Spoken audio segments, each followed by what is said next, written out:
wika, unang wika'y banal, ika'y natutuhan mula pagkasilang. Ito'y nakagisnan ng ating magulang, kaya ito'y naging ating unang wika. Nang ako'y mamulat sa lingwistikong bayan, iba't ibang wika aking natunghayan. Nakakalito naman, kaya inaralan, pangalawang wika ko ay aking natuklasan. Upang maintindihan mo ng lubusan, ang unang wika ay ating nakagisnan.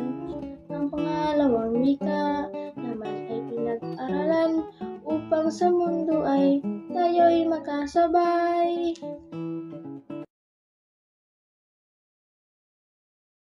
Maraming salamat sa pagkikinig. Ang kantang iyon na pakinggan ay naghahambing sa dalawang konseptong panwika kung saan ang unang wika ay ang wikang ating natutuhan mula nung tayo isinilang at ginamit ito sa tahanan o komunidad, at ang pangalawang wika naman ng ating natutuhan o pinag-aaralan upang makipag-ugnayan sa isang lingwistikong komunidad.